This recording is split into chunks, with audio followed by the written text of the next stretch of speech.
FearScape Media Network, exploring the unknown, one podcast at a time.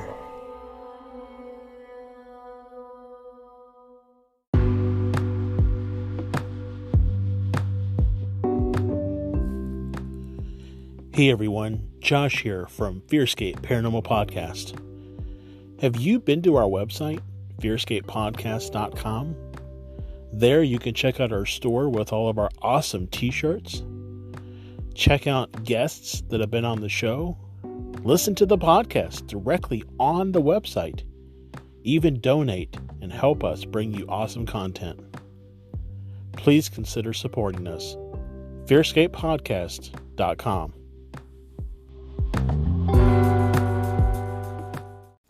Hey everybody, Stefan here.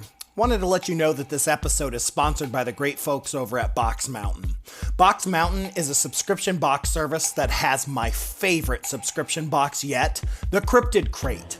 Josh got one of these for his birthday this year, and let me tell you, I was super jealous. It was packed full of merchandise pertaining to cryptids. The box he got was all about the Flatwoods Monster, and it had this t-shirt, a book, a patch, a mug, and some awesome stickers. And let me tell you, it was well worth the value. These make an excellent Christmas gift that keeps on giving all year. If you use coupon code FearScape, you get 25% off the first month for any new subscription or 10% off on an individual purchase. So head over now to FearScapePodcast.com/cryptidcrate to get yours.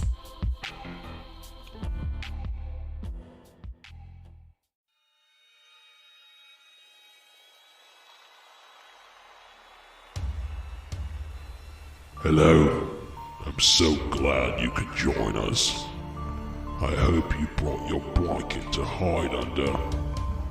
The spooky crew is going to discuss things and events from other realms.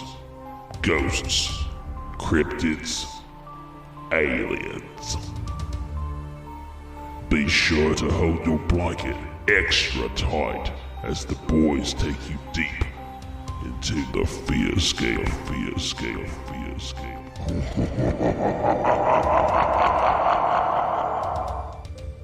Welcome back, ladies and gentlemen, to another space age, timey-wimey, wibbly-wobbly episode of FearScape Paranormal Podcast. I am your host, Stefan Gearhart, and I am joined, as always, by the vivacious and just thought-provoking co-host of mine and cohort, Mr. Josh Rutledge.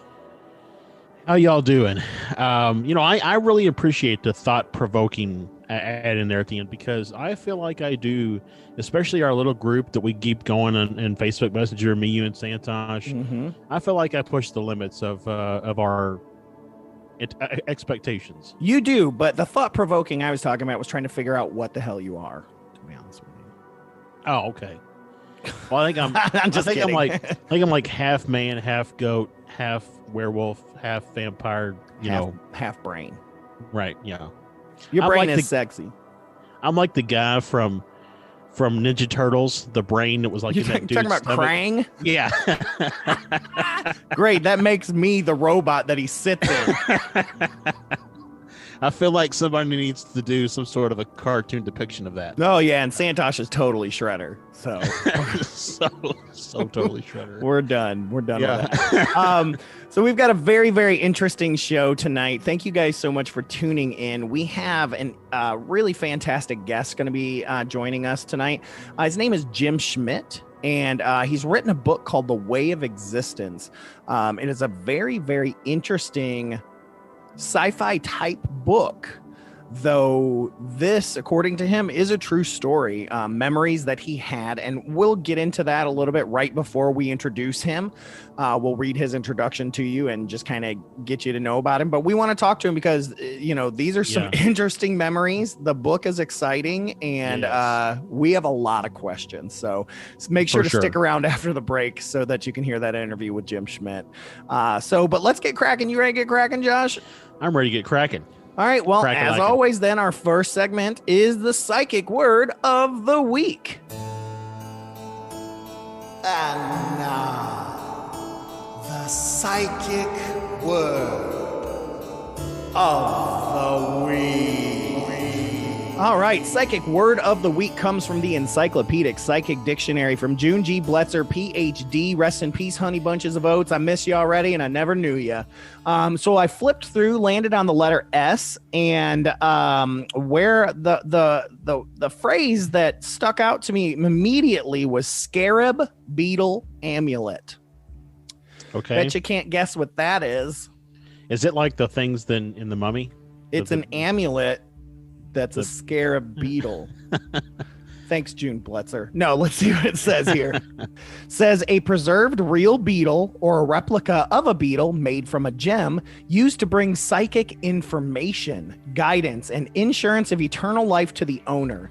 Handmade scarab beetle is cut in the shape of a beetle, flat underneath with inscribed hieroglyphics, top side made convex and designed to look like a beetle. The shape, Egyptian thought form, and inscription give it psychic properties. So, you know, and of course a scarab beetle is a sacred insect of the Egyptians. They were named for the beetle that the Khepri, which was a sun god and brought life into existence without the female in a 28-day cycle. So scarabs are all over Egypt, Egypt. I just, you know, the movie The Mummy with Brendan Fraser. Mm-hmm. Not the greatest The Mummy movies, but still pretty good. Oh, it's the best, dude. What are you talking about? What are you talking about? The best? I love the Brendan Fraser movies. Oh, man. I love it too, but it's not the best Mummy movie. I think it is. One of, not the. Anyways, One of. we can agree to disagree because I know you love that term. Oh yeah. Oh, it's my favorite, dude. I'm already telling you, I'm nervous because Phoenix gets sandstorms like that where it is a big wave. I've seen pictures and stuff like that. My brother says it happens 2-3 times a year, and he said it's just like the movie The Mummy. He said he's always looking for the face like in the sand, and I'm like, oh, great. Yeah, well, especially what's that condition where people see familiar things like in clouds and stuff? Oh like that? yeah, I know. I don't remember what it's called, but they say that's why you're able to see faces in cars and stuff like that. Yeah. But anyways, the other thing I was going to say is one of my favorite characters in the DC universe is Blue Beetle. Blue Beetle, man, all of them. I've liked all 3 Blue Beetles. The newest one, Jaime, is really cool because he actually has powers.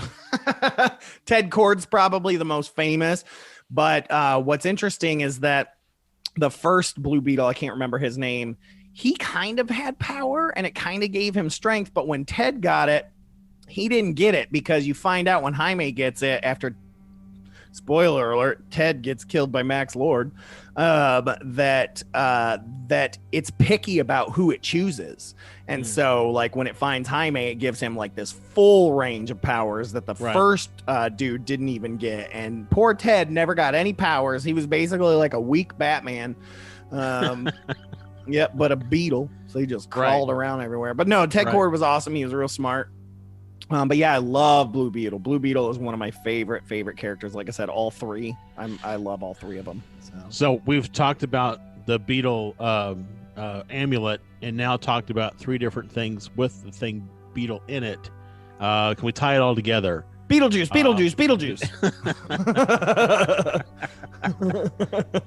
So, yeah, good, but good. I don't really have. I'm out. The whole thought of around amulets and stuff like that is just interesting to me. Well, yeah, I mean, to me, it's a lot like any type of magical item, a voodoo thing, or like a gree bag or anything like that.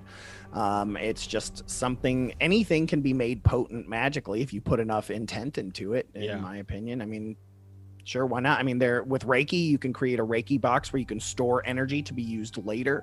So why couldn't you store some sort of god energy or sacred energy into a beetle amulet? And with back then, with everyone looking at scarab beetles as this religious thing, it would then already give it that power if you think about it. So it's like the cross. Before Jesus, it was like a gun. People were like, this is horrible. This is death. And now people see salvation and light. And I'm like, no, it's still a torture device that people wear around their necks. Right. Exactly. But it's all about what you put into it. You put into it. Yep. What you put into it. So, but thank you, June G. Bletzer. Hope you're hanging out with the scarabs. That's awkward. So let's go ahead and move right into spooky news.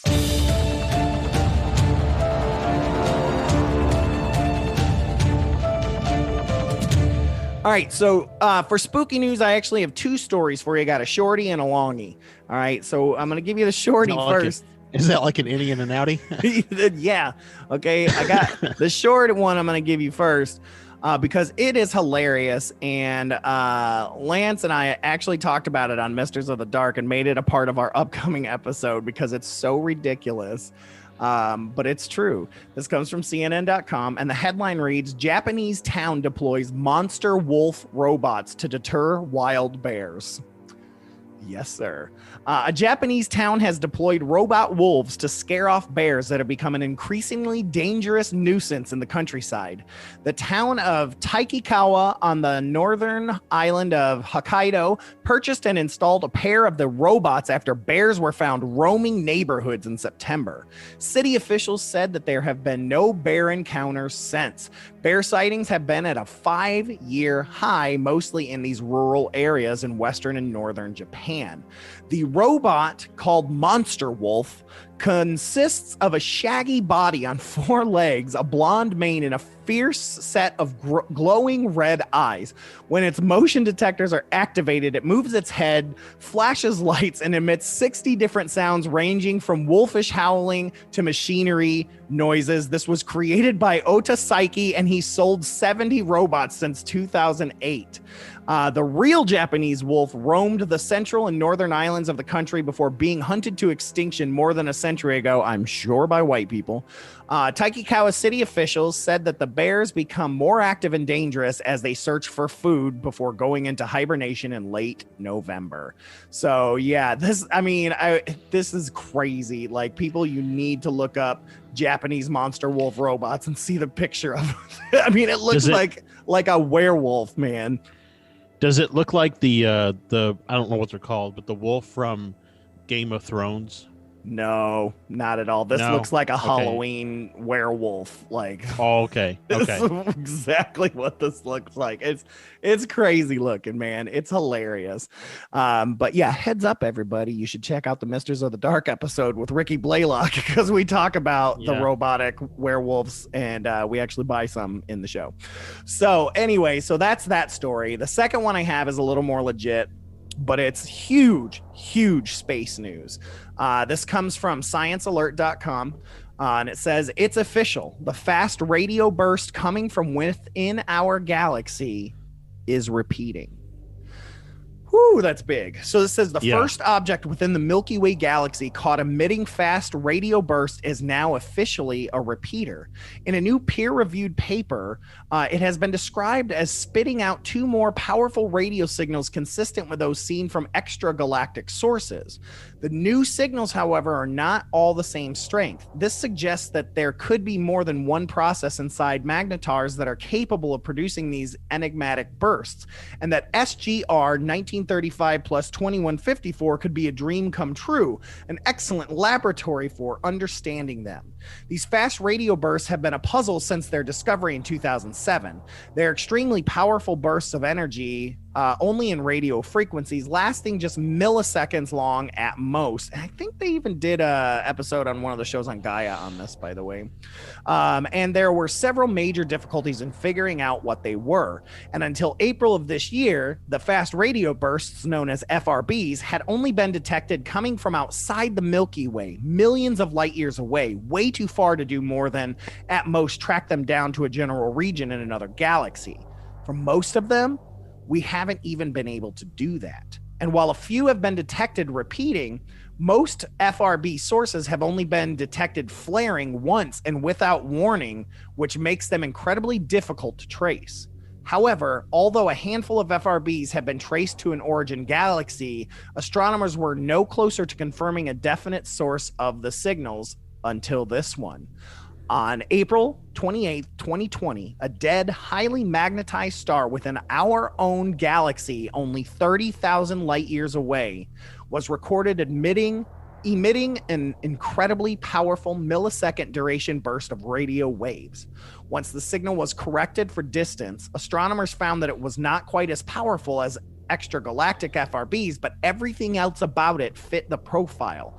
The event was officially confirmed as an FRB earlier just this month and was given a name, oh, this is such a great name. FRB 200428. Sounds like a robot on Lost in Space or something. Since then, astronomers have been keeping a careful eye on this one. And sure enough, in May, the Westerbroek Synthesis Radio Telescope in the Netherlands caught 2 millisecond long radio bursts from the same magnetar and only 1.4 seconds apart. And this goes on and on to talk about why these signals are important to us. That this is just something that's huge news. And the fact that the range of the signal strength was huge on this last one, we don't know why.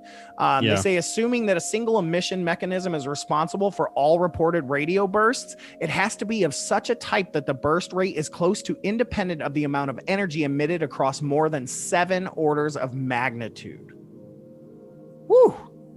So, yeah, no one knows how they're formed or whether it's gravity or what, but this is a huge deal that it's repeated, it's come back to us, and it's within our galaxy. So, well, and I mean, I'm going to be honest here. You know, we humans are assuming this is natural, but we really don't know. I mean, we I don't know if we're expecting to, hear, Terry Miners or somebody on, come across these FRBs. George Norrie. And we're just going to pick it up. Oh, look, he's talking about FearScape Podcast. But no, I mean, it's who knows what it is and how we can interpret it.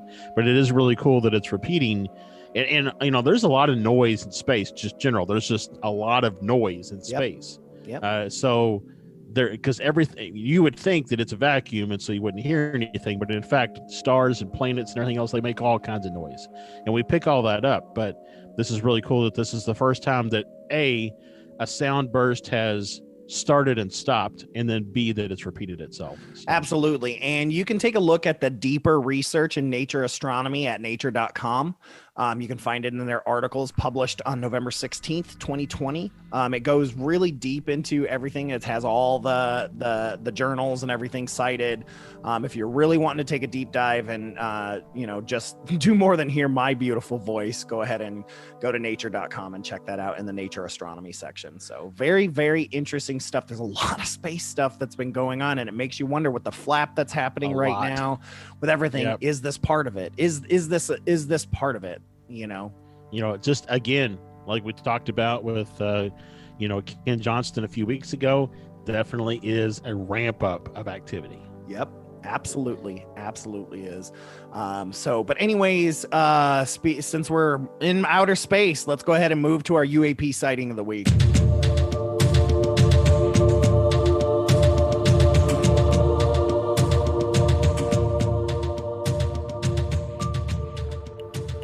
All right, Josh, what do we got for our unidentified aerial phenomenon sighting of the week? What kind of goodness in the sky have we discovered this week? So this is from September 14th of this year at 5:40 a.m. in Duck Creek Village, Utah. Oh, yeah, Utah. Lots of good stuff up there. Skinwalker. Yep. Mormons, I saw this name of this location, Duck Creek Village, and I thought, that's just the fact that somebody 200 years ago probably was like, what are we going to call this creek? Well, I don't know. There's a bunch of ducks on it. Let's call it Duck Creek. And then they just built a town around it. That's the same thing. It's like, what are we going to call this creek? I don't know. Tommy's standing in it. We'll just call it Thomas Creek then, man. It's the same. Or Tommy died in it. Who knows? So, Thomas Memorial Creek. Yeah. All right. So what's the sighting? Yeah. So let's see. It goes like this. I am camping in Dixie National Forest near Duck Creek Village, Utah. I went out to pee while it was still quite dark, a small crescent moon, but cloudless, and noticed what I first thought was the most unusual straight line of stars that I'd ever seen. In a matter of seconds, I went from thinking it was a string of bright stars across the sky, then I thought they were moving, and I knew they were all moving in a straight path from south to north at unknown altitude. If they had not been moving, they would have appeared to be just like a very straight line of bright stars in the sky. I could not see too far to the north in any direction. They were traveling because of the trees. But when I looked to the south, I could see where they originated from. It was as if they were appearing out of something, but I could see nothing, and there was no sound at all. It looked like they were just appearing or entering out of nowhere. They were mostly pretty equidistant from each other, but a few would appear more closely spaced than others. I guessed that I could see about 15 degrees of the sky out of the 180, from where they originated to where I could no longer see them behind the trees. It took them less than 10 seconds to cover that distance. I guess it could have been stationary military craft emitting munitions with tracers, but there were absolutely no sound on a very quiet and still night. Furthermore, the objects did not seem to be traveling in an arc, or the distance that I could see them, they were no trails. They just looked like bright stars that were moving across the sky. Coolest thing I've ever seen in the night sky, that's for sure. I thought of going back inside my RV to get my phone for pictures, but nothing I ever try to photograph at night can be seen. I don't want to miss the show. Coolest thing I've ever seen in the night sky, that's for sure. Well, that's because he's still got that old Nokia. Like, does that even take Yeah. pictures? I don't even think it takes pictures. No, I don't think it takes no, but still, that's fascinating. and what's really interesting is so every one of these reports gives you an option to classify the shape. So, like, is it an oval? Was it a cigar shape? This person classified this as fireball. So the thought. So here's where I'm thinking. People listening are probably like Starlink, right? Anytime you hear about a trail of lights in the sky, it's automatically assumed that it was Starlink. But the fact that this is classified as a fireball, the fact that he ruled out or even considered the possibility of it being like tracer rounds from a military craft leads me to believe that it's lower in the sky than satellites. That's what I was going to say too, because fireball would probably be the size of the one we saw this past summer. That big one. That's not Starlink. Starlink looks essentially completely the different. size of a star. I mean, it's like watching 30 International Space Station lights go across the sky. Right. I mean, it's exactly. So if you've ever seen the International Space Station out, in the night sky, it's pretty much like that. Also, most satellites, not all, but majority of satellites travel in a west to east direction to take advantage of the Earth's rotation. Correct. And so even if they were Starlink, they don't travel north to south. Right. So Yep. And the other thing I like is that he made sure to talk to you about the sound, because that's something interesting. Because if it is military, unless they are legit hiding technology from us, we have nothing that is quiet. Well, and I think it's really interesting he said sound, because if they were fired from a weapon or a gun big enough to be seen at night like that, then that firing would make a sound. Even boom, if it was boom, pew boom. pew pew. Yeah, exactly. Yeah. But yeah, so yeah, I think we just rolled everything else out here. It's clearly a UAP sighting. Agreed. All right, well, let's go ahead and move into creepy catch-up. I know we don't have a ton, but I'm anxious to get to Jim Schmidt anyway, so let's go ahead and talk about some creepy catch-up. Creepy catch-up. Creepy catch-up. Creepy catch-up. Creepy catch-up. Y'all, it's creepy. All right, so I only have one thing, and it's more fun. It didn't scare me, but my sister and I were out hiking in Sedona, which most people know is like home to many psychic, energetic vortexes and all sorts of crazy stuff. It's like a spiritual mecca for all new agey people. And we went into this cave that we hiked up to, and there was just a point where out of the corner of my eye, standing back in like this nook, I saw a man standing there. And I remember seeing kind of native type clothing, because it definitely wasn't modern or white people clothing by any means. And I begin to say to my sister, I'm like, hey, do you see? And she goes, the guy standing right back there in the nook. And I said, yes. And so We were just like, hey, thanks for letting us hang out in your cave, and we just kind of left. I took a picture of the area, just in case the camera picked it up. It didn't pick anything up, but I mean, my sister and I both felt it. She finished my sentence. So that's pudding for me. But yeah, that's all the creepy ketchup I've had this week. I've often wondered, I mean, we've advanced so much in photographic technology that we have these stunning, amazing pictures. Mm-hmm. But I wonder if the old style cameras were more apt to pick things up than there are a lot of people that think that film itself picked up better than a digital picture, that there was something in the way that film worked that did things. Same thing with television signal or VHS, things like that kind of non-digital quality tend to pick things up. I don't know. But I did also just remember I did have another thing happen to me. It feels like it was 2 weeks ago, but it was still this week. We went to Skull Valley, Arizona, which is a great name. For my sister's birthday, we rented a cabin, me and my siblings and everybody. And anyways, I took a bunch of really cool Starfield pictures, and you pointed out, which I did double check, I got a great long, like straight line of the International Space Station on one of the long exposure.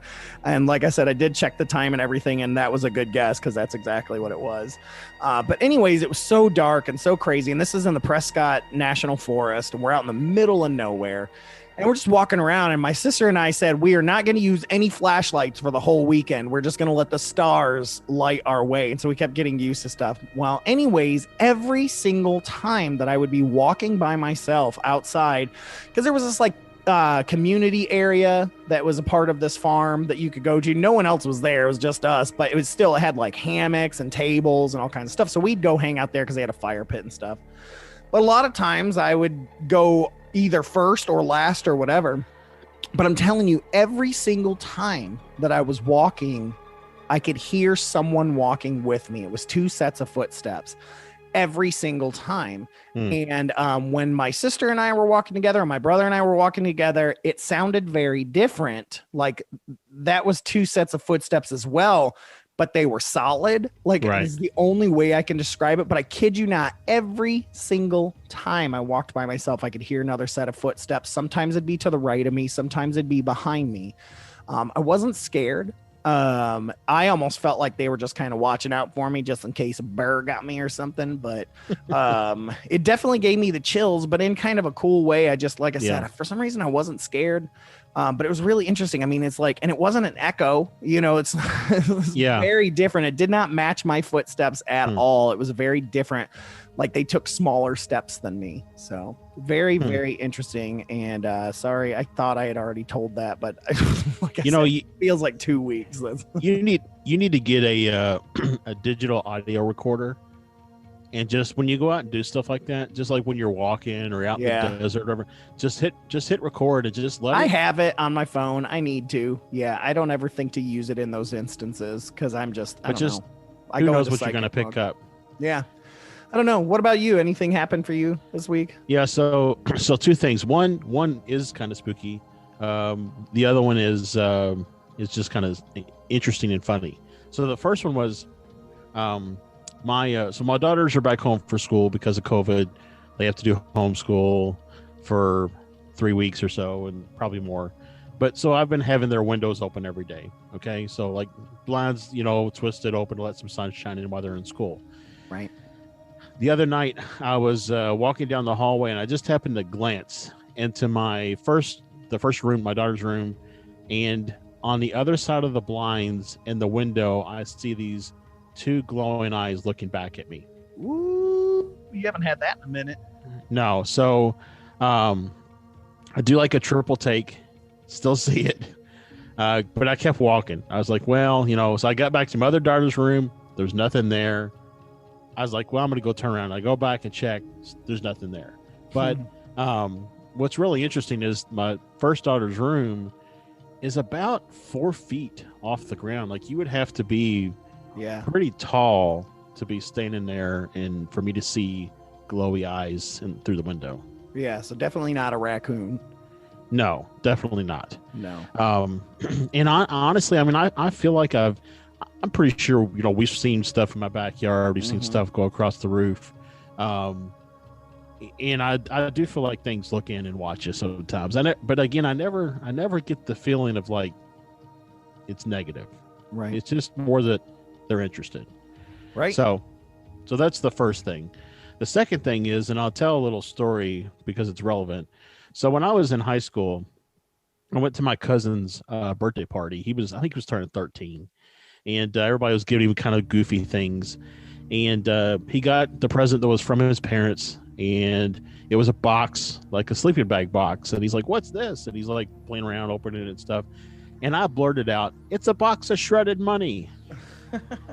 And he opened it up, and it was a box of shredded money. And the only people that knew about it was his mom and dad.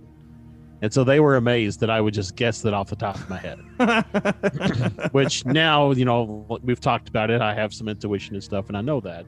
And so looking back, I probably had it then. I just didn't know what it was. They called you the birthday ruiner. Yeah. So the other day, we're sitting at the table, and my wife's talking about, her birthday's coming up and wedding anniversary is coming. Like it hits me all like within a month. I've got my wedding anniversary, my wife's birthday, and Christmas all within like a month. Ugh. But so we're just sitting there talking, and my wife says, "Did you tell them what you got me this year?" And I said, "No, because they told you last year." And my one daughter, who also is very intuitive, she says, "It's probably something you like a scarf or something." I shit you not. I got her a scarf for our wedding anniversary. Hope she don't listen to this. Well, she already got it because I had to give it to her this morning so that I could show her. See, Layla has the touch. So. she's touched by God. But yeah, it's just cool, man. Yeah, so very, very cool. But yeah, that's my only creepy catch up. Cool, man. Well, let's get moving on. We're going to take a quick break, and then we're going to come back, and we're going to hit up the interview with Jim Schmidt, author of The Way of Existence. So stick around, and we'll be right back.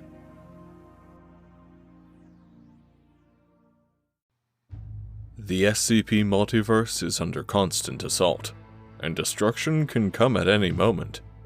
Therefore, having just one database is a folly the Foundation can no longer accept. Join Dr. Kevin Milgram and SCP-073, Kane, as they create an oral history of the SCP Foundation in Memories of Kane, an SCP story, hosted by Daniel Doremus. For should the Foundation fall, the unkillable first murderer of man will live on. New episodes drop every second Wednesday of the month on the FearScape Media Network. Visit fearscapemedia.com for more information. Something dark is here, flying in the skies, lurking in the woodlands, swimming in the rivers, and hiding under your bed. Join me, Mark L. Watson, and FearScape Media as we delve into the paranormal, the occult, the spiritual, and the esoteric, and peer beyond the veil. Find us everywhere you get your podcasts or search for more information at fearscapemedia.com.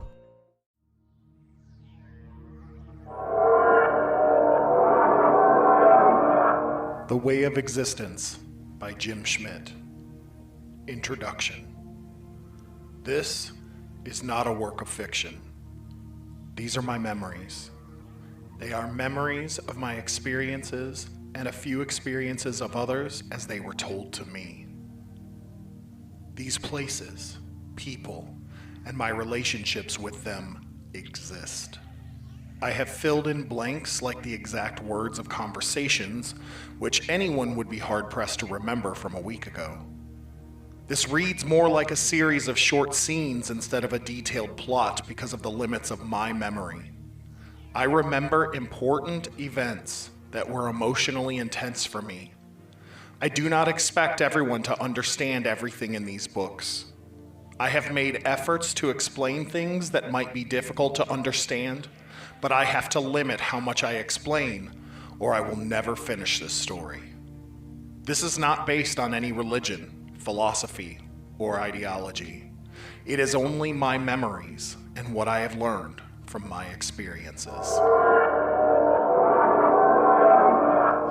Thank you guys for sticking around after the break. We are back here on FearScape Paranormal Podcast, and we have with us an incredible author named Jim Schmidt. He's written a book called The Way of Existence. You guys heard right before the introduction to his book, so you know that, this is a past life type thing. This is, a true story, and we're going to be talking a lot about that. But first of all, I just wanted to say, Jim, thanks for joining us, man. Thank you for having me on. Yeah.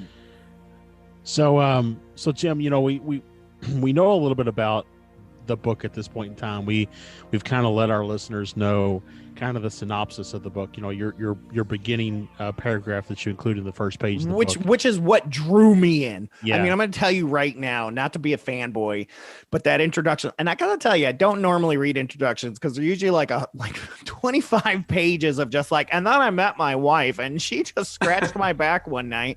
But this was quick. It was a paragraph and I was like, oh man, let's do this. So I thought that was very brave of you as well. Yeah. I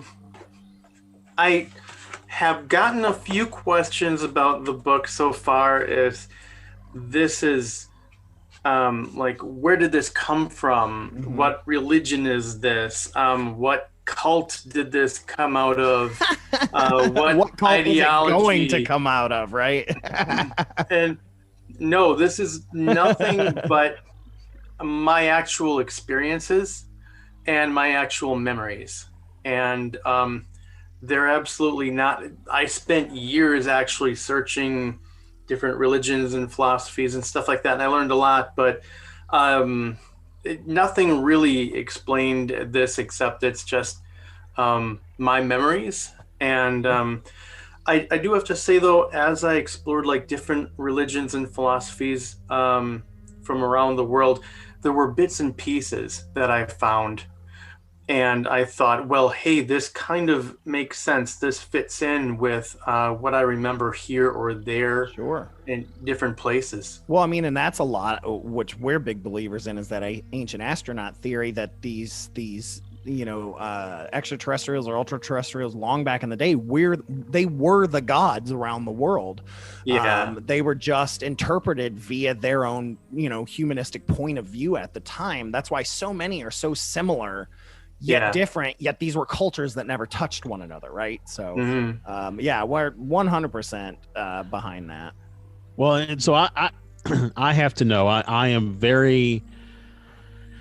So myself, I'm going on my own little journey of like, what have I forgotten, right? What have I, what do I know and what have I forgotten? And so I want to know, did you just start having dreams? Did you go to hypnosis and something was awoken?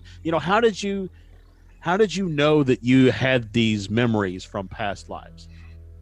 Well, when I was real young, there were, hints and signs here and there, things like that. But really it was kind of when I got to be about 24 years old.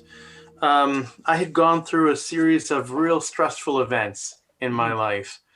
And they were really nothing extremely unusual, but just things happen, and I had gone through a series of pretty stressful events. And I'm not sure if you guys ever saw it. It's a pretty old movie now. I think it's from the 90s, called A Stir of Echoes. Oh yeah, Kevin Bacon. Yep. Okay. Great movie. It was kind of like that. I went through a series of stressful events, and kind of like all the switches just got flipped on. And I'm actually going to talk, we don't have time to talk about it here. Actually, one of the future books in the series right now, I'm planning it to be book 4, would be about this life that I'm living now. And it'll cover things like this in more detail, okay? Yeah. But yeah, I get that. Because I'm a huge believer in past lives, and they don't have to just be on this planet. I've had a number of them and things like that. But what got me is I went to see Apocalypto, the Mel Gibson movie. Mm-hmm. and I was triggered. I had a huge panic attack, and I had all these memories and all these floods of being sacrificed at the top of the temple and all that stuff. And it was so visceral. I had to walk out of the movie, and I went to the bathroom and threw up. Wow. And for weeks, I dreamed about that. And it was from that moment on that I began to have a fear of death. Because that movie was already so graphic, and then all these memories flooded back to me. So I completely, I'm with you, Jim, because that a similar thing happened to me. Luckily, the other past life memories that I have were not traumatic like that. They came in dreams or past life regressions or things like that. But yeah, that one, I still can't. Even if I see a trailer for Apocalypto, I get like my heart starts racing. Wow. Ugh. Well, that period where I had a lot of memories coming back to me then in dreams and visions while I was awake, and I had a lot of experiences that were kind of what people would consider like paranormal, like extrasensory abilities. Except they were all out of control. They weren't like, a Swiss Army knife that you can pull out of your pocket and use whenever you want and put it away when you got to go to work. It was really kind of difficult to function. And then eventually, again, lots to tell here, too much to cover now. I cover it in great detail in a future book in the series. Through a series of dreams, I was going to this martial arts school every night in my dreams, almost for about a year. And then a friend of mine said, "Hey, this guy, is opening a ninja school. You got to go talk to him." And my immediate response was, "Ooh, a ninja school." Right? We all would. I mocked him kind of because I thought, like, the guy's really a ninja. Well, it turns out that the guy is the head student, not the grandmaster, but the head student of the grandmaster of an unbroken line of ninja and samurai that go back over 1,000 years. Wow, that's like we had a friend in high school tell us he trained in Japan to be a ninja. We called his parents, and they were like, "No, he didn't."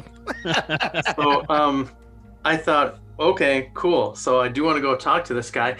And while I was there, long story short, he didn't teach me how to use those since they were already on. At that point, I was like, I need to be able to function. He actually helped me learn how to control them and I don't want to say turn them off because they're not completely gone. Yeah. And still, at this point, I don't have complete control over them. Like, again, it's not like a Swiss Army knife where I can pull it out and do this or that or do party tricks or anything like that. But he helped me get them under control and helped me understand them and myself better. Absolutely, yeah. There's just something about those Eastern religions, because Buddhism and paganism, but mostly Buddhism, really helped me reel in that. My sister and I both have gifts, psychic gifts and things like that. And it was that same thing. And Buddhism helped me so I can understand how that ninja Zen practice and all that would help you. It's fascinating. That's good. I'm glad you had that, because God, that's all we need is an X-Men story where someone went crazy, right? Yeah. So that period was about 2.5 years long, where I was remembering things through visions and dreams and stuff like that.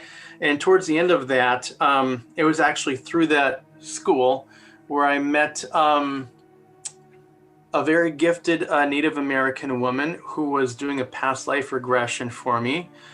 And at that point, she pretty much just said, she didn't really do a past life reading on me. She just could pretty much just say, what you remember is correct. She just kind of confirmed what I already remembered. And gotta love that. At that point, she spent more time talking about how, and I wasn't expecting this.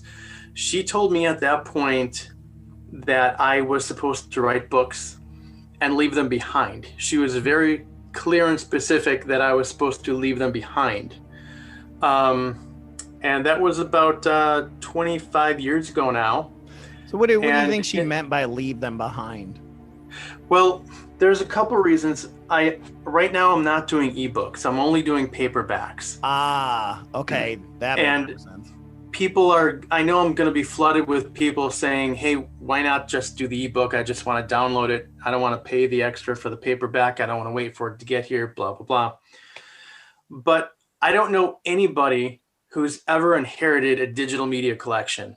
Oh, my aunt passed away and she left me all her ebooks. Yeah. We don't do it. They came on this thumb drive. Yeah, we don't do it. We love books, man. So yeah. And you think about it, you have a digital device, and once you're gone, then so is your whole media collection. Right. I mean, that's a lot of like apocalyptic stuff where they talk about it's like when power grids go down, like that television show Revolution, where they're talking about they lost everything. They lost files, pictures, everything, because it was all digital. I mean, people laugh about the stone tablets in Mesopotamia, but we still have them. Right. Like 6,000 years later, we're reading like court cases that happened in Mesopotamia 6,000 years ago. Yep. And hey, if there's an EMP or, seriously, when someone passes on, everything that person bought is gone, and chances are the next generation younger than them is going to have absolutely no interest in any book they wrote. Yeah, with the Mesopotamian tablets, the only problem we'd have is if the rock biter from Neverending Story showed up. That'd be the only issue. So so you have these over the course of 2.5 years, you have these series of dreams, and you do the regression, and they say, hey, basically everything you've been dreaming for the last 2.5 years. Yep, that's it. Mm-hmm. My next question, I gotta know. Okay, when I have dreams and stuff, they're all over the place. Yep. I have no idea of time or order. How do you put it together into this has happened? What happened first? And I was going to say that's because I've had a set of ongoing dreams since I was a kid that continuously pick up. And so, just to add to Josh's question is, were your dreams chronological, or were they all over the place like a puzzle that you had to put together? They were all over the place. I did have to put them together like a puzzle. And it's just really big. It's really, really big. People think that, and I can only speak from my experience, okay? I'm never going to say I'm a divine messenger. I have special insight, I'm above, I'm wiser than anybody else. Is just my insight. And one gentleman who read my book already kind of mentioned there's not really a good frame of reference at the beginning of the book. It doesn't say this book takes place at in this place at this time, because my experience along the way has kind of been like not really knowing where I am, being kind of lost, passing through all these dimensions and realms and all this time, and not really having a good frame of reference, feeling kind of lost. I thought that was kind of implied, though, in my opinion. The fact, the way the move through dimensions and things like that already says, hey, time is not relevant here. Right. Even mentioning millions of years or whatever, staying on a place, I still feel like that's using Earth terms to describe what you were trying to figure out. Right. So, I'm sorry, guys. Here. So there wasn't a chronological order. They were kind of all over the place. But here's the thing: it wasn't just a series of dreams and memories. There was also, every time I would have a dream, there would be more information in it. I don't know if you've ever had a dream. Kind of interested to know myself. Had you guys ever have a dream where you're having a dream and you see what you see, but you kind of see a person and you know who that is, and you know a lot about them, and you know what happened to them before this dream, and just kind of like in your daily life, you might see the people you work with for a few minutes, but you see, oh, there's Bob, and I've been working with Bob for 10 years, and I know all kinds of things about Bob already. Yeah. So when I would have these dreams and these visions when I was awake, I would have one of the this is really kind of difficult to explain. If you closed your eyes and felt like something like in front of you and to the right, and then you keep your eyes closed and try to imagine something behind you and to the left, you would kind of be able to feel that. you would have kind of like a spatial feeling. Sure. Well, I was getting the same thing with time.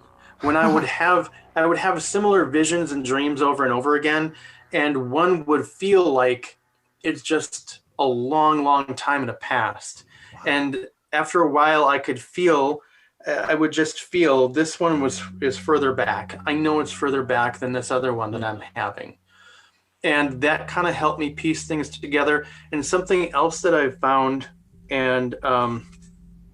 is that when you have a dream, and okay, again, this is kind of the way I understand things. We here are in the third dimension. And when you have a dream, you're like in the fourth dimension, okay? Or we dream on what some people will call the astral plane, which is also like the fourth dimension, and it's also where our emotions are, okay? Now, the present moment, if you think of the present moment here, the present moment on the astral plane in your dreams, I like to say it's wider. It's wider than the present in this dimension. So the present moment in the astral plane, the fourth dimension where we dream, stretches a little bit back into the past and a little bit into our future from where we are now, which is why people will frequently dream about things that recently happened and things that may possibly very soon happen, or they may dream about people who recently passed away, because in that dimension and the next dimension, it's still the present moment. It's not a separation. And I'm just going to take this one step further. This is not my direct experience, but we were talking about Buddhism. I have seen kind of like similar things in Buddhism, where they say that all boundaries between in time and space disappear about halfway up through the fifth dimension. So again, having a wider present moment in the fourth dimension would kind of make sense, Well, and it really hits on something. Yeah, I was Stefan. like, that hits really deep. That was beautiful, Jim. Yeah. Like, I could not have explained it any better. That was beautiful. That's like, Stefan, I was talking to you a few months ago about the whole idea about, like time is like a swimming pool. Like a swimming pool. Like it's all mixing in together, and there is no past, present, or future. It's just all happening at the same time, and how you experience it is what you are in tuned to be able to touch. If you are in the physical, you're in tune to be able to touch very linear time, past, present, and future. But if you're in tuned beyond the physical, then you can touch everything at the same time and jump to places in time, or time may not matter at all. Right. Yeah. During that time, during that 2.5 years, I actually could feel, and this is the best way I figured out how to describe it, I could feel my consciousness going backward and forward in time at the same time. I could just feel my consciousness expanding further forward and back. Now, in that regard, different people have different gifts, and everybody's different. Some people are good at some things and not so good at other things. I'm not the kind of psychic, if you will, who can give you real detailed information about something that's going to happen next week or next month or next year, or something that happened last week. I seem to do better with things that are very, very far out into the future. Like, I'm guessing like millions of years, or things equally that far back in time.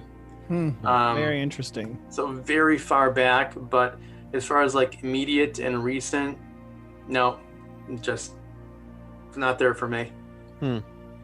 That's a long time ahead in a galaxy far, far away. Pretty much, yeah. So one of the things that I really picked up on in the book is the idea that, well, number one, you talk about there being, and I don't know, other planets. Yep. But some planets are a part of this galactic order, if you will. Yep. And some planets have rebelled against that galactic order, and so they're doing things differently. Yep. And so I don't know if you want to expand on that at all, or Yeah. just about every major world religion has some kind of a rebellion story or a fall from grace story. Mm-hmm.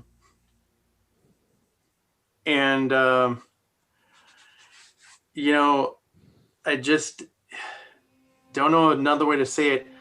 I remember that. I remember that happening, and I wasn't on this planet. It was another planet. And I can't tell you exactly how it all happened. You know, I can only tell you what I remembered happening on my planet. And again, this is going to be covered in what I have planned for book 3. But essentially, and I talk about this in this first book. Well,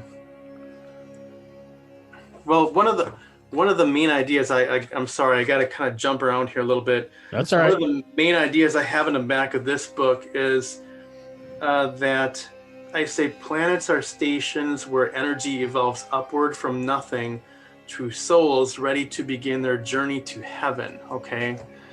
And that's kind of a deep statement there, and that's kind of saying a lot, but it's kind of like I'm not going to say the meaning of life or the purpose of life or anything, you know, really presumptuous like that or anything that bold. But it's kind of a big thing that happens. And again, it's kind of like saying, someone was saying, is that really fair? Is that really fair to us?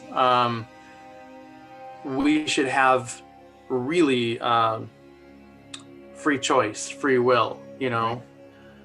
So it's kind of, and I even say this in the first book here, a character asks, so is our planet isolated and quarantined as a punishment? And, you know, the main character answers, no, it's quarantined as a freedom. It kind of gives us our own, our chance to decide for ourselves, you know, what the meaning of life is. And kind of like that. The beauty of it all is, and I really hope that this is a book that reaches mass audiences, because this is something that I could see in the future in a college or high school class, people looking back and saying, was this an allegory for 2020, right? Because there's so much that has just happened over this year that I'm fascinated by. Just this idea of quarantine, this idea of freedoms, where you've got these people saying, oh, I don't need to wear a mask because it's my personal free. It's funny how you could translate this that was written before into this allegory for what's been happening this year. And, you know, it just makes you wonder, you being told to leave it behind, right? Is it something that will be compared to this craziness of a year and saying, hey, this is an allegory for what happened during that year? Well, I do have to say, sometimes I have guides that, you know, will just put little ideas in my head or give me a nudge when we work with needed. guides as well. Yeah. And like I said, I was told that I should write these books and leave them behind when about 25 years ago. And then I was like, okay, so I got to write. And they would say, not yet. And I originally had that reading done when I was about 25 years old. And then all through my 20s and 30s, they would say, not yet. Yeah. And I had one of my spiritual teachers in this life, she told us that you do your spiritual work in your 30s. And I did go through a lot of interesting things in my 30s, a lot of interesting things. And again, I plan on covering a lot of that in book 4 in the series. But then after I got through my 30s and I got to be about 40 years old, then they said, okay, now you can start to write. And I was writing a little bit, but it was like pulling together a really vague, cloudy, nebulous story into something that would make sense. And people who are very busy and don't want to spend a lot of time on this and have a short attention span will read and enjoy. So that was kind of a challenge there. And then when I got to be about 45, about 5 years ago, they said, okay, now you seriously need to get serious about getting this book done. Okay. Yeah. And I actually finished finished the book in November of 2019, and I just kind of walked away from it for about 2 months. Didn't do anything. And because they were like, you know what? It's good that it's done, but I'm like, well, I got to publish this thing and get it out right now. And they said, nope, not yet. Don't do it. Not yet. And then the pandemic hit, and like many other people, I was laid off. And before the pandemic, I've never gone more than a month without a job in my field. And I was laid off for 8 months. I recently just started a new job. And one of the things that allowed me to do was to finish editing the book and get it printed and get it done. And it's, I don't think it's a coincidence that my guides were kind of like, it's got to be done now. Yeah. And the reason for that, there can be many reasons, like you were talking about one, but the one that strikes me is that when things are good, when life is going smoothly, people just kind of go like, I'm good. I don't really need to, I don't need to know what you're talking about. I'm not really interested. My life is pretty good, and I'm good, Yeah. And then when the seas get rough and things get stormy, people kind of like, they reach out. They're kind of like, hey, maybe I need to look for something deeper. People kind of look for another meaning. It kind of reminds me of, they did a study of exceptionally successful people, really, really successful people. And they found that 75% of them had a traumatic childhood. I've heard that, yeah. Yeah, something that makes you uncomfortable enough to, let go of what you have and look at something new. It's interesting because a lot of creative people tend to have that too. I mean, I remember in my theater department, because I'm an actor and things like that, it's like I can remember there was like maybe one person that didn't have a traumatic childhood. Like we all just sought to create and to build something new and to find existence within each other. And man, I vibe with that big time. So I'm curious, and this is something that I heard or read somewhere. I can't remember where it was a few months ago. And Stefan, you and I talked a little bit about it. I'm just curious if you've ever have you done anything about numerology? Have you looked into anything numerology related? A little bit, yeah. I'm familiar with it. It's not something that I ever felt like extremely drawn to or had any kind of big revelations through or anything like that, but I'm familiar with it. So there's a number called your life path number. Like you take your birth date and something else, I can't remember what, you factor it all out and it comes out to your life path number. Mine, for example, is 6. Mm-hmm. And I read an article where someone talked about your life path number being the number of lives you're in. So like if mine is my 6th, then I've reincarnated 6 times. This is my 6th life. And so I'm just curious if based on what you remember, if you've ever looked at your life path number, if that would coincide with your number of lives that you remember having. I'm not sure, and that's kind of a tough question, but it kind of leads into something else that I actually kind of wanted to talk about. See, I remember many past lives. I was going to ask that, yeah. And not all of them are linear, okay? Mm-hmm. And in fact, it's kind of,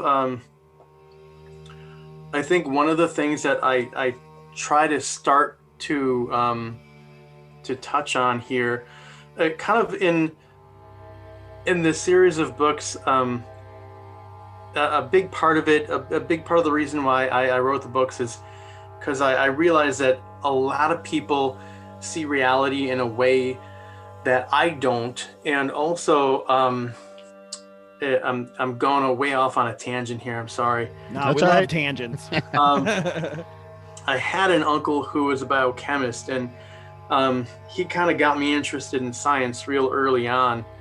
And for me, quantum physics and quantum mechanics just kind of came really easily to me, and it always made sense to me. And the way that there are some ideas that if we look at what modern science is telling us, it makes sense with the way that reality is right now. They kind of, people kind of brush it off as like quantum weirdness, and it's not supposed to make sense and stuff like that. But actually, it actually does make a lot of sense. And one of the things is that, but in the first book, I kind of have to start at the beginning. And the beginning for me is kind of like most people, I'm not going to say everybody. This is actually, I'm not talking about anything new. All the ideas I talk about are very, very old. But a lot of people today in today's modern world will see reality as like a set of equal opposites, okay? There is, it either exists or it doesn't. It's real or it's not real. There's light and there's dark. There's good and there's evil. And it's, everything is a set of equal and opposite counterbalancing like that. And that is true at some levels, okay? Of course, there are light and dark and good and evil and counterbalancing forces and things like that. But there is one unifying whole that encompasses all of that, okay? And if, again, going back to the particle physics kind of thing, you guys are, I'm sure you guys are smart guys. You're familiar with the concept of how like electrons can act like a wave or a particle sometimes. Yep. Okay.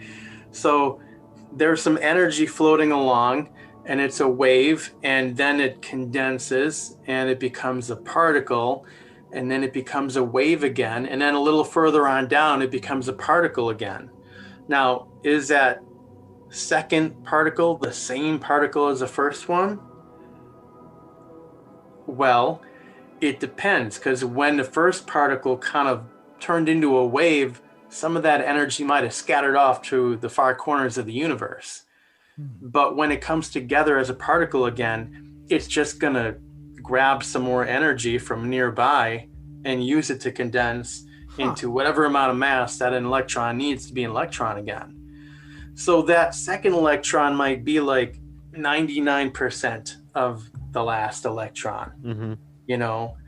And one of the ideas that I'm trying to, you know, work on throughout the series of books is people are no different, okay? So in you can say you had your last life, and was that really you in that last life? Well, you were born in this life, and you were born X number of years ago, and you're special and different and unique, and you're never going to exist again as the way you are right now. But if you have enough memories of such and such a person in the past, you have enough of their energy. I mean, where do you draw the line? You know, reminds me of Doctor Who. Really, right? Am I really that person? Am I not that person? You don't have to be.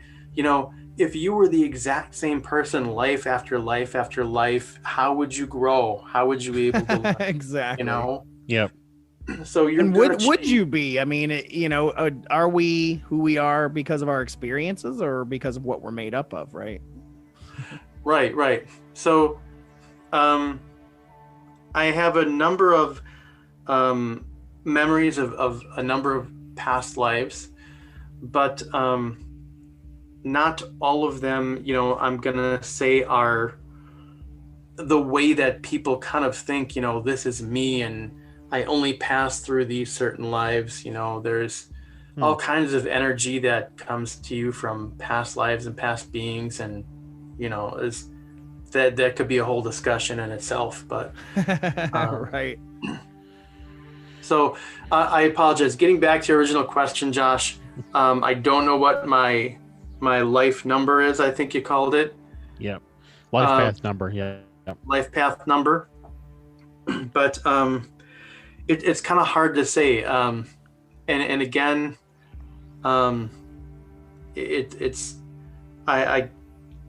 if someone really pressed me and said, you know, put a number on how many lives you've had, I wouldn't be able to give you a number, because I would say there are some past lives that I have a lot of energy from and I feel really connected to.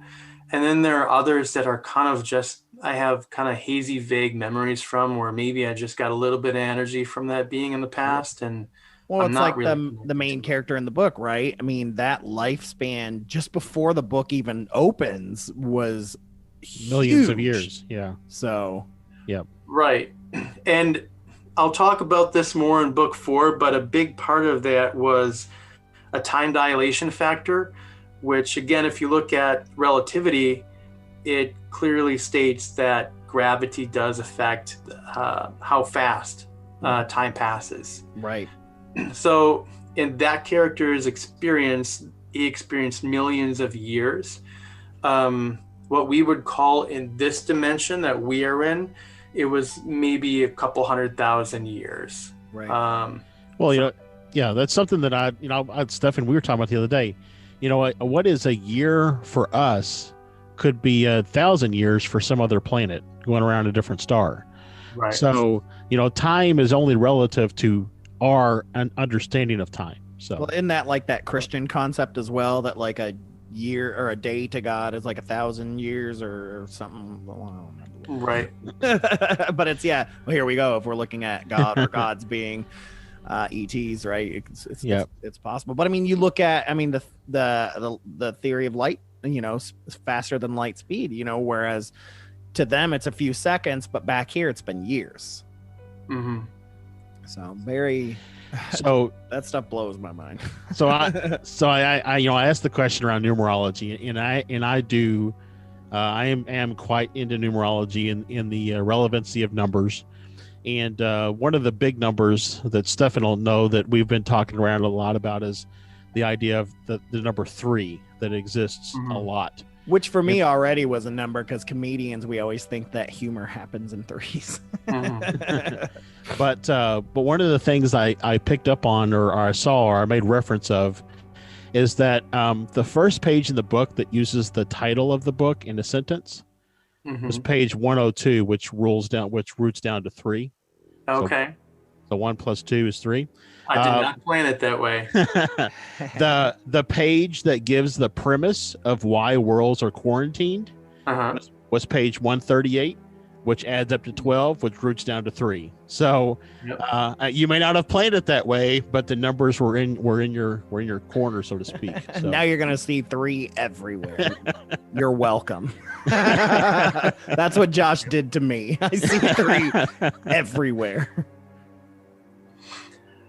Okay, well, it might have happened that way because during this process, there were the process of writing this book. It was pretty difficult, and I have to say that the rest of the other 4 books in this series, all 5 are pretty much laid out and outlined. They're not written, but they're pretty much the plot is there, the story is there, and how I wrote these books, most of it was written between 2 and 4 a.m.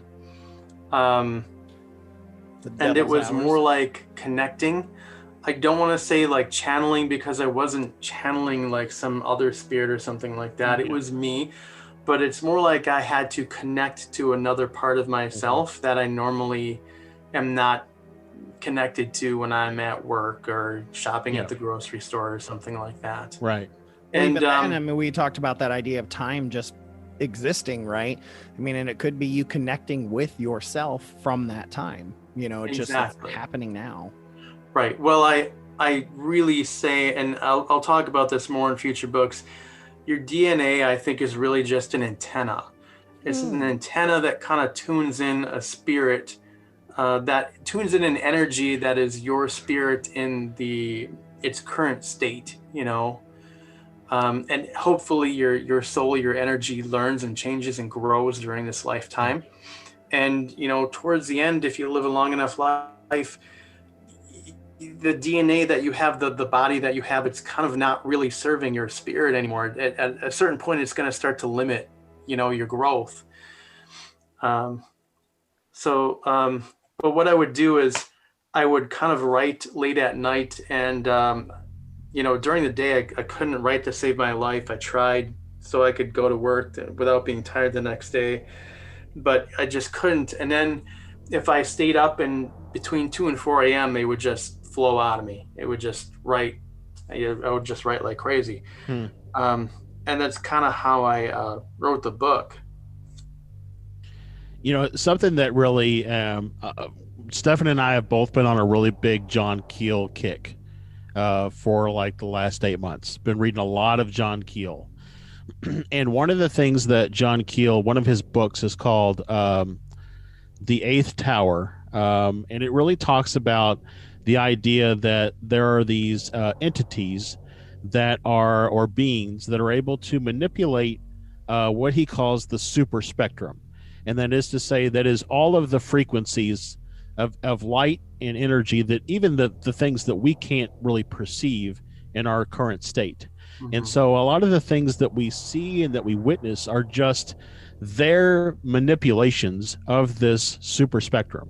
And so there are several points in your book where you talk about being tuned in to frequencies to see and experience certain things.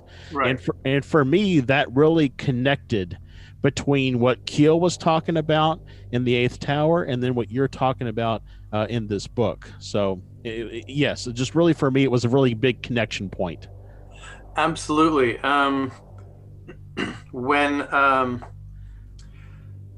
When I was at that ninjutsu school that we talked about earlier, I didn't actually study a lot of fighting there.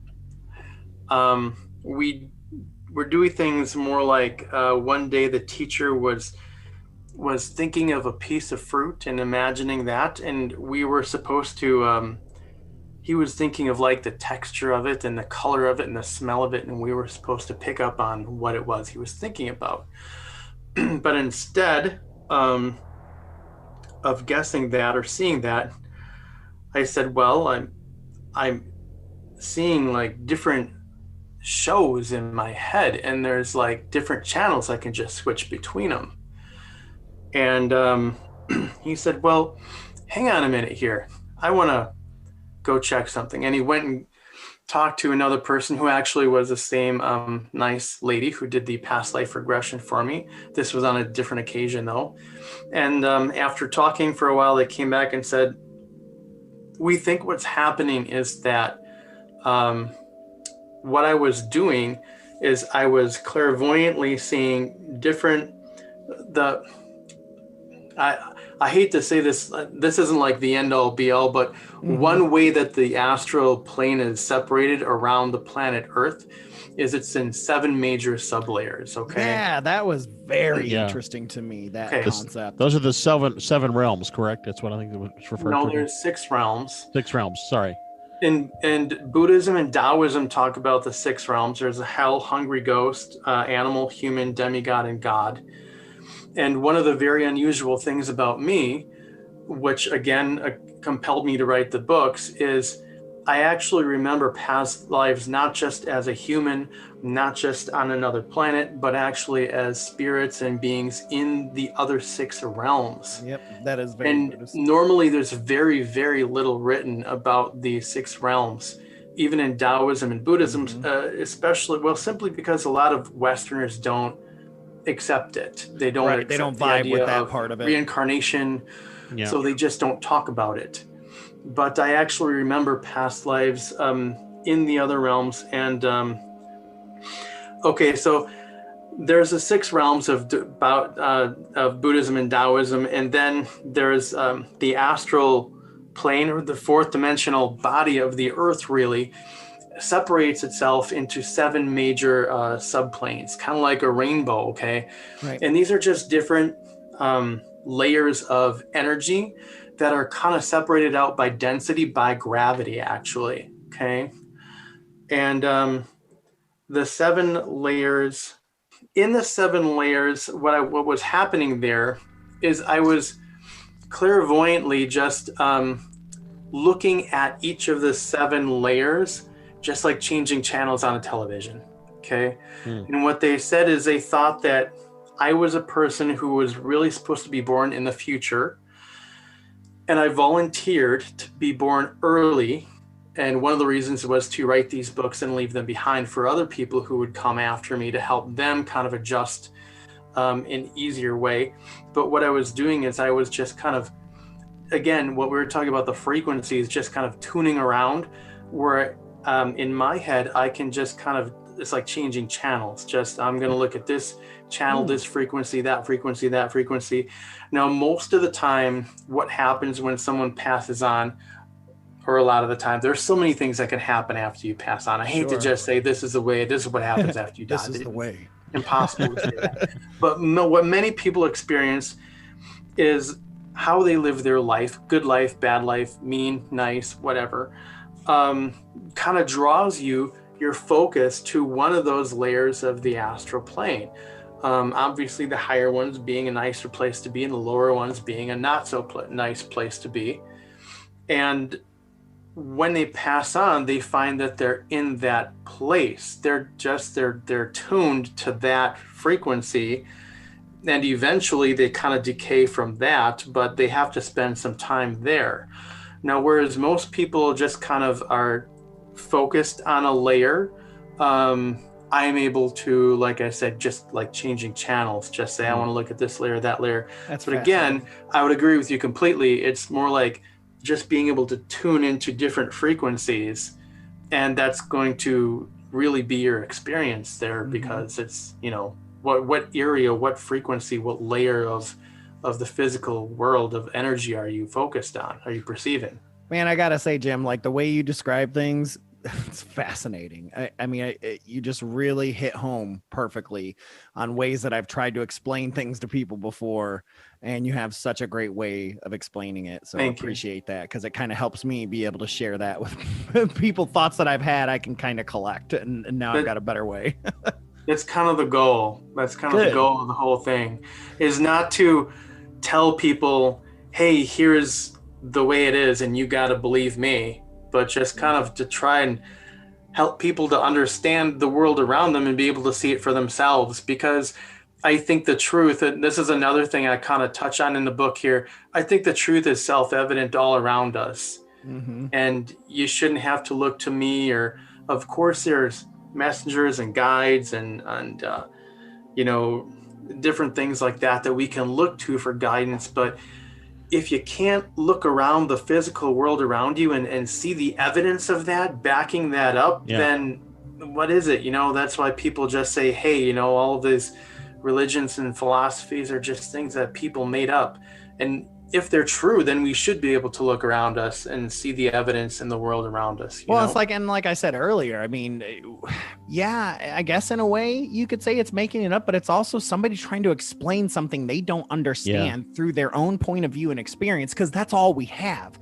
That's why there's gods and things that are similar in different countries that are different. Or we just did an episode on the boogeyman. I mean, there's stories through history and time that are similar. We talked about dragons. There were dragons in England, but there were dragons in China, and they described them in their own point of view and their own experience. And that's all we have. That's all we can do, you know? And again, that's why I like this book so much, is it brings about this experience through your point of view, using things. There is this obvious religious study that we can tell that you have in your head that you're able to use to point in the right direction, to clear memories and to clear those things. It's fascinating, man. Yeah.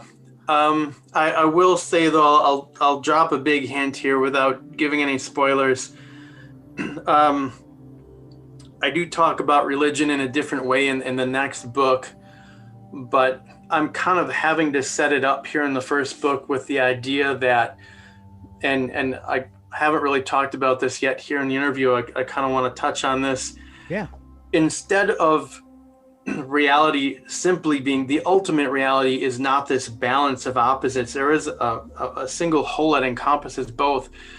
And the way that I have found that is the easiest way for me to understand it myself is, and I'm not sure if you did either of you guys take calculus at all, first semester calculus? I did not. I'm an arts kid. I took math guy. I took finite math, which had a little bit of everything in it. So okay. So did you study the concept of the derivative at all? A little bit, but again, that was 20 years ago, so bear Okay. with me. So there's a concept of taking a function to its limit. Do you remember that at all? Yes. Okay. That's all we need. That's all we need. Okay. I'm like, Broadway musicals are great. Okay. It's kind of there's a simple way to explain it, but the reason I bring up the math is because, again, I'm not telling anybody, I'm not coming up with any new ideas here. In fact, I'm saying that we have the math to explain all of this. We've had it for at least 100 years in the case of a lot of quantum mechanics. And if we look at the derivative, it's been around for you got me, hundreds of years, since somebody came up with that. Yep. But reality is more like, there is absolutely real and there is absolutely not real. But the problem is that we try to look at our universe where we exist in terms of only real and not real. And what I'm saying is our universe exists somewhere in between those two. And if you look at quantum science and quantum mechanics, that's what they show us, that this universe exists in somewhere between completely real and completely not real. And we actually have different mathematical measurements and concepts that clearly define this. And in some cases, even it's been quantified for 100 years now, and we're just not looking at it the right way. So this is a little bit of a Schrodinger's cat situation. Right. Also a little bit of we have developed all of our mathematical equations to prove one side of a narrative, as opposed to looking at all sides of the narrative. Right. I don't know. It makes me think of the Fibonacci sequence too. It's like there's that we just it's just this universal piece of math, right? It's just right. If you want to look at it real simply, there's real and not real, but our universe exists in varying degrees in between there. And if someone's like, well, that's a neat idea, Jim, but it's not really real. Well, I would point to the idea of a mathematical function with a lower limit of 0 and an upper limit of 1, and where we exist is in between that function. Different parts of our universe are going to exist at different places closer to the upper or lower limit of that function. And the same person can experience being more real or less real depending on different physical experiences that they have. I'm just telling you right now, this already makes me want to have you write an annotated version of this book, because I would read every annotation in there, man. Because I'm already like all the stuff that I've already read, like just hearing you speak, I'm like, oh. Yeah. So, I was going to say two things. One is every time I read something in the book that really just blew me away, the first thought I had is, wow, this is an amazing story. And then the second thought that I had was, but someone lived this life. Right. Right. And so it almost takes it to a whole different level. It's funny because it reminds me, and we just did an episode on the Shaver mystery, which talks about Richard Shaver and the ultra terrestrials, the Hollow Earth, and all that stuff. And there's a lot of similarities in a lot of ways, because he was being told something of another life, not of his life, but just that. And there was a lot of math and a lot of things that existed in that you got to go, man, well, this was legit. Stefan, we didn't talk about it when we did the Shaver episode, but one of the things that I've been kicking around is maybe Shaver was remembering a past life. Well, I mean, the title, I remember Lemuria, even though Palmer made that up, but it's possible. Yeah. Still, we don't know who he heard it from. So. Right. Exactly. And then the other thing that I wanted to say is, we talked a little bit a while ago about the idea of a quarantine planet, which is really just that planet that rebelled. And so, you said, Jim, that, rebelled to be given the opportunity to learn and decide for ourselves how we wanted to live. And then I take that and I compare that to the ramp up that we have now of contact from what some would dub the galactic family, right? So these are the ramp up of UFO and UAP sightings and contacts and that sort of thing. And so I'm just wondering if we are on the cusp of being offered to rejoin that family. That's what that secret space program talks a lot about, for sure. So just I think and again, this is jumping way ahead. This is like book 5. This is book 422. Yeah, it's a 5-book series, and this would be like a big part of book 5. I think the human race has kind of undergone I'm going to call it an abnormal evolution. Okay, we didn't get to go through the normal, the steps that most people do, and one idea that some people say why this has happened is what we were talking about before, like the whole ancient alien thing. Mm-hmm. Or you could just say that humans got too smart for their own good. And, I agree with that. We become very good at finding crutches to compensate for our weaknesses. Yes. Rather than letting us go through the natural process of growing. God, that makes me think of The Village, that M. Night Shyamalan movie, where it's like they had no idea that this world existed out there because their parents chose not to tell them and kept them isolated. Yeah. And God, how much have we done that in our ancestry? That's the things I think about. Well, I agree with you. We are kind of at that point, but we kind of have a very unusual situation. Because humans and the earth have gone through a lot of unusual things going on here. And, right. It's a pretty complicated situation. So, and then just real quick, I wanted to ask, and we started talking about this just a few minutes ago, and I wanted to take an opportunity to be clear. So you talk about the 7 layers of the astral plane that are above the earth. Mm-hmm. And I know in the book, the main character, yourself, is starting their journey through those layers. The way I take it. But I think you talk a little bit about how for us here on Earth, if we are in the final layer, if you will. That when we pass on, we begin our journey outward from Earth. But yet you as a character, you are beginning your journey inward. Inward, yeah. Yes. Yeah. So it's very interesting. We almost get as you will progress, I'm sure, through the retelling, we will get glimpses of what those additional layers contain.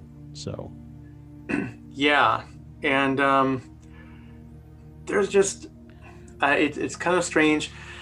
In one way, this human life that we're living is more complex than a lot of other places. But as far as space-wise goes, I've actually done the math roughly.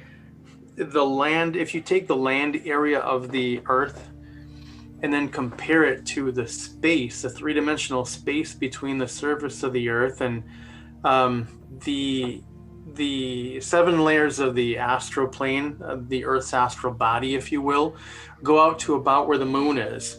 And if you look at the volume between the surface of the Earth and the moon, it's about, I'm sorry if I forgot this and I'm saying it wrong. I think it's about a quadrillion times more volume between the surface of the Earth and the moon than there is surface area, land surface on the Earth. Right. There's just a lot more out there. There's just a lot more out there. And that's just those. I mean, like, you know, that's just Earth and its layers to the moon. Right. Right. We're just a needle Right. point in the grand scheme of things. Right. I have a question for you about something that I wasn't able to find, but I'm curious about, is the symbol on the book.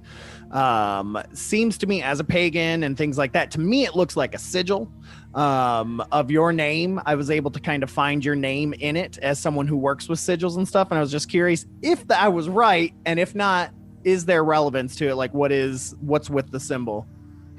The symbol is something that I made up on my own, and it's kind of where I got it from was from mathematics. And in mathematics, if you look at the there's some mathematical symbols that it's kind of similar to, but it's kind of just a stylized F for the word function. Okay. And then I've got the circle on the bottom represents a 0 and the line up on top represents a 1. I'm trying to find an easy way because, you know, people just kind of want to have one thing where they can just kind of focus on it, or they can see it and they go, oh, I know that's Jim's series of books. Okay. Yeah. Well, it's fascinating. Like I said, it to me looks like a sigil made up of the characters of your name, which is powerful already from my point of view. Yeah. And that gives this everything just an extra edge that you may not have realized. But I love hearing what you saying it is, gives it that extra edge, because that's everything we've just been talking about, which again makes up you. So right. And like I was saying, that what I'm trying to get at here is again, the main point of this book is just that reality is a function with a range from 0 to 1, and we kind of live in between there. Yep. And then the curve is just kind of like a stylized F. And really, what does it mean? Nothing. It's just something that I made up. I love it. As a symbol that I'm going to put on the cover of every book. And I do see my name in there now that you mention it. Yep. But it's just kind of something that I wanted to be able to put on the cover of every book. And, you know, obviously I wanted it to be something original because, again, it's copyrighted, because it's on the cover of my book, so that people can kind of see that and they know this is a book in the series. Well, job well done, because it very much stands out to me. I mean, I can see it from across the room. I immediately know your book is over there. And so kudos. Thank you. It worked. Yeah, so I would also just like to just echo, it is a phenomenally written book. I picked it up the first night to read it, and I honestly, my kids came and were like, "Are you done reading yet?" And I was only on the 5th chapter, and I was like, "I gotta keep going. I gotta know what's." And honestly, you know, you left me. At the end, you left me waiting, like, when is book 2 coming? Because I need to know what happens next. And so, I mean, phenomenally written book. It was so easy for me to understand, and expound upon the concepts that you kind of lay out within it.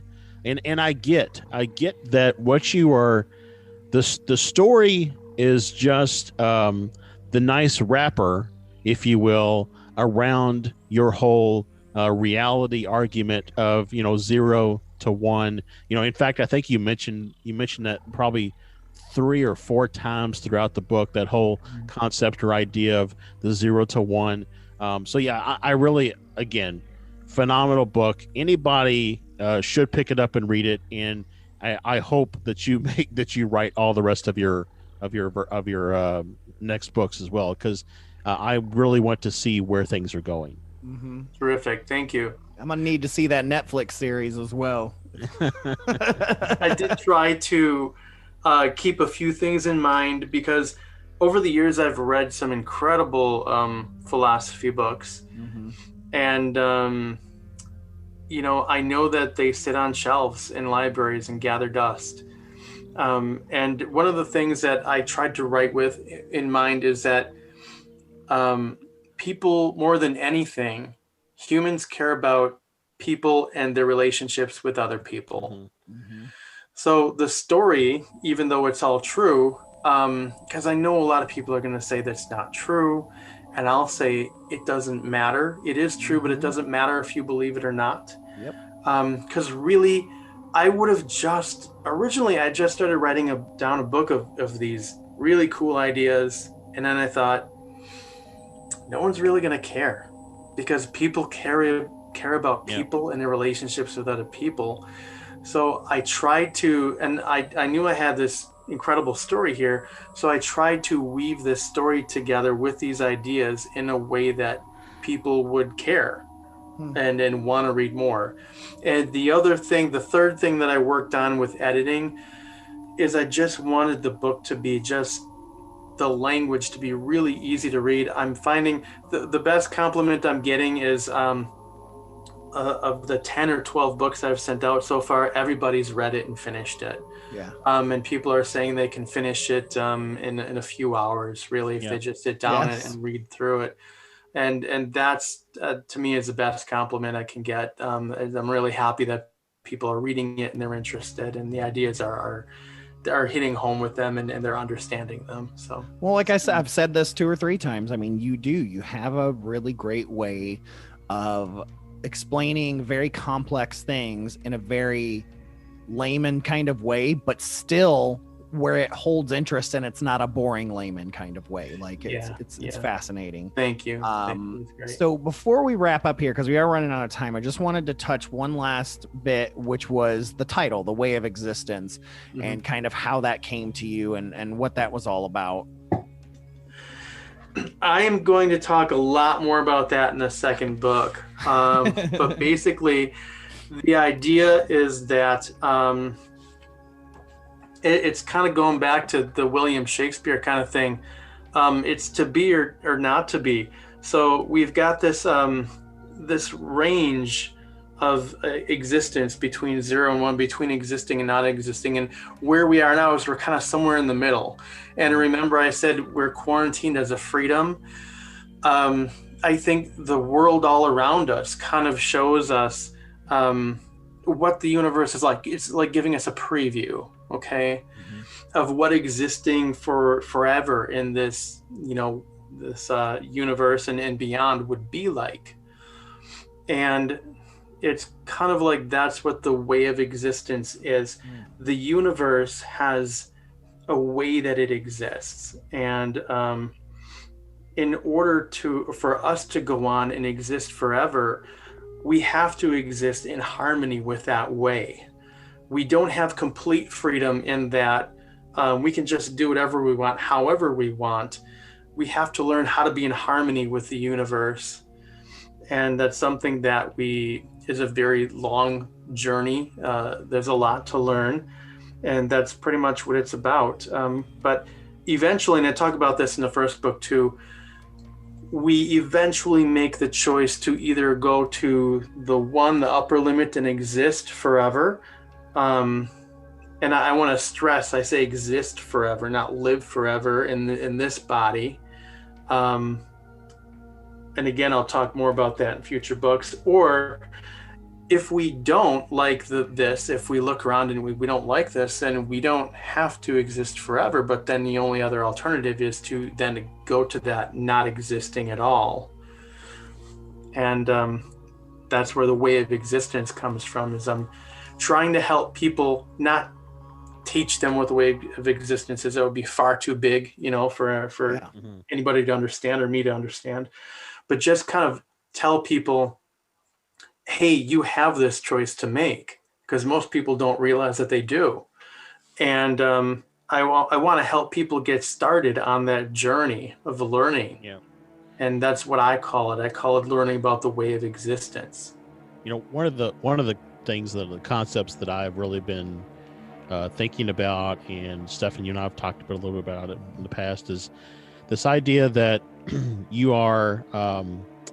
we are stuck in almost like a cycle, of physical reincarnation, where we are continuing to come back in the same plane of existence until we are able to grow our minds, our soul, our spirit, whatever you want to call it, to the point where we can break out of that cycle and move to the next layer of existence. Yeah, I would agree with that completely. Same. And then so on and so forth until we grow to the point that we can just be. Yeah, I agree with that completely. Yep. I mean, that's almost that idea of nirvana and such like that. But Jim, thank you so much. Jim Schmidt, The Way of Existence. Where can they find out some more information on you, as well as pick up a copy of this book? We want to make sure everyone has an opportunity to grab a physical copy of this book, because that's the only way, and it's worth it. So where can we find all that? Well, I set up my own website, and right now it's the only place you can get a copy of the book, and the website is, I kind of did an acronym here so you didn't have to type the whole thing out, twoebooks.com. That's for The Way of Existence. So it's twoebooks.com, and you can order a copy of the book there. And like I said, I'm not doing ebooks right now because I hope that people will read this book, and when they're done with it, will pass it on to someone else who's interested. And all these books are printed on acid-free paper. Awesome. And if you take care of them, they will be around long after I'm gone, which, again, going back to that reading that I had, I was supposed to write these books and leave them behind. So right now I have shipping set up for the US and Canada. I've, for some strange reason, had more interest in Canada than I have in the US so far. We have a lot of fans in Canada and the UK randomly too. So we love them.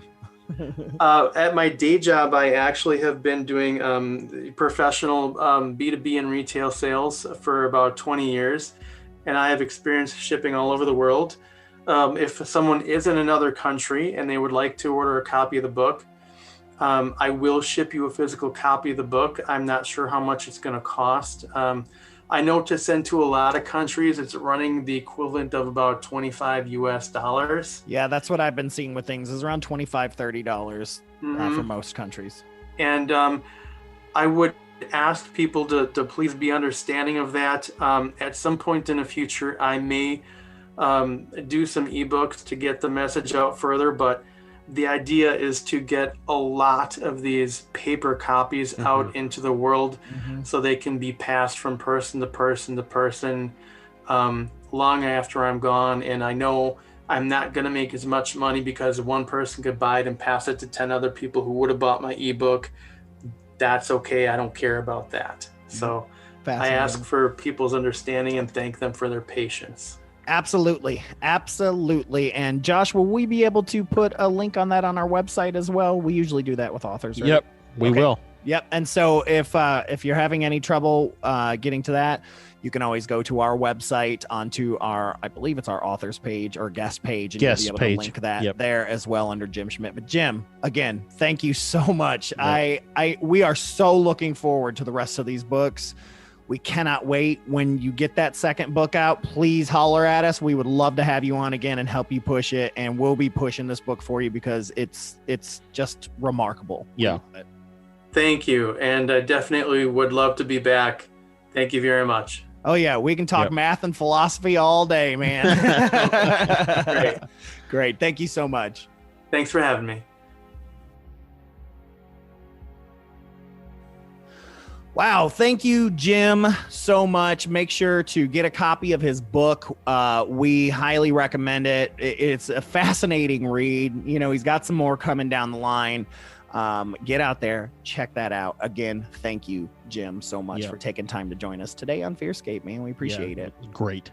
Yeah, great story, man. And speaking of stories, I have a great listener story this week. Comes from a listener, a blanket hugger as we speak, named Larry from New England. So I'm going to be portraying Larry. Like I said, I'm just digging it, man. So we're gonna go ahead and read Larry's listener story. So give it a listen. Hi guys, my name is Larry and I live in New England. I've been having a weird experience. About 3 weeks ago, I bought a kitten, and not long after, something odd started happening. Well, this cat happens to be in my room at night, and the lights are out, and it feels exactly as though a cat is walking on my bed, and I just assumed that the cat had got onto my bed until I look up and switch the light on, and, well, there's nothing there. One time I was in bed, I looked up and I saw my cat right on the duvet. I could see her head and ears silhouetted against the window behind and went to stroke her back, but was shocked when my hand went right through her and hit my bed. So I quickly switched the light on and realized there was literally nothing there. A few times I've been convinced I've seen my cat, but there's been nothing. This, coupled with the sensation of her walking around on my bed when she's either not in my room at all or asleep on my chair across the room when it's happened, this is a little unnerving, and quite frankly, I don't really like it. The disturbance started about a week and a half after picking her up, but it's been more noticeable now, and I'm reluctant to go to bed and put my lights out because of it. I know what sleep paralysis is and hypnagogia and all of that kind of stuff, but I've been wide awake when I've felt these sensations of a cat or something walking on my bed.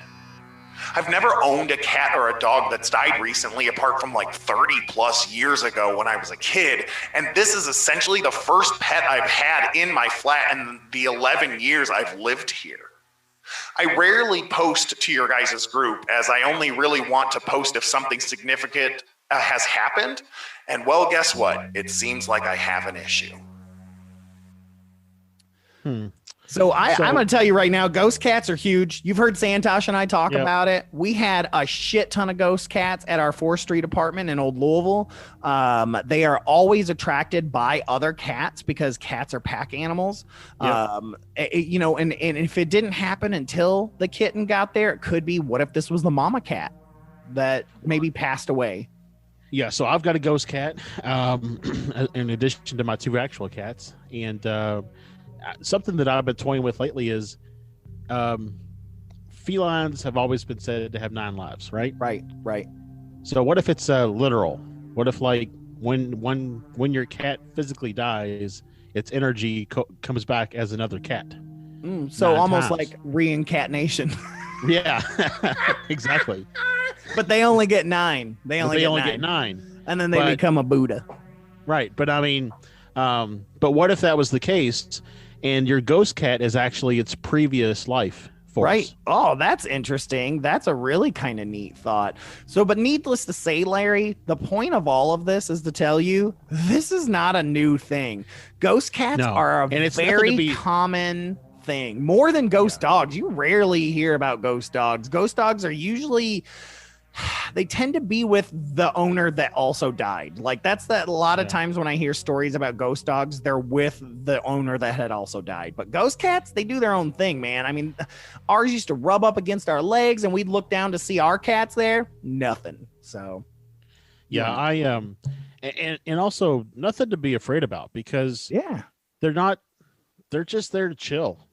And cats aren't going to bother you. So they want to be by themselves. So yeah, better a ghost cat than one that's going to trip you while you're walking down the stairs. Right, So exactly. At least your leg's going to go right through them. But yeah, Larry, don't even worry about that. I mean, unless you think it's something else, I mean, then of course, look into it deeper. But it sounds to me that you're legit seeing just another cat. Or hell, maybe it's your cat astral projecting its energy out. I mean, that's something possible too. If any animal could do it, it'd be a damn cat. Yep. So they are, I mean, remember the Egyptians thought they were the most they were magical creature on the planet. So they could exist in both this world and the underworld. Absolutely. So, yeah, we're with you, Larry. Don't even worry about that. We 100% believe you. And unless something crazy happens, I say live it up, man, and just leave some treats out and have a good time. Yep. All right. Well, let's get out of here. Just a reminder, everybody, Christmas is coming up, and Josh would really, really like people to rate and review our show wherever you can rate and review it. Please do that. Yep. And, just happy camper. Also, if you follow us on Facebook, review us on Facebook. That helps too. yes, our page is reviewable, so go ahead and review us there. Also, check us out, all of our stuff, FearScapePodcast.com. You can get shirts from the store. You can do all that jazzy, happy goodness. Also, check out FearScape Media, where is the home of the FearScape Media Network, FearScapeMedia.com, where you can check out all the podcasts we got going on. We've got a lot. The network is jamming. Join our Facebook fan group page, all that stuff. That's all I'm going to leave you with, because I want to go home. I want to go home. Josh, you want to go home? I want to go home. Even though we're at our homes, I still want to go home. Yeah, I want to exactly. eat. I want to eat food. But no, thank you guys so much. We love you guys so much. And this has been Stefan, and I'll catch you on the flip side. This has been Josh. The truth is out there. And remember, folks, hold those blankets extra tight, because things tend to get spooky when you're listening to FearScape. Good night, everybody. Good night.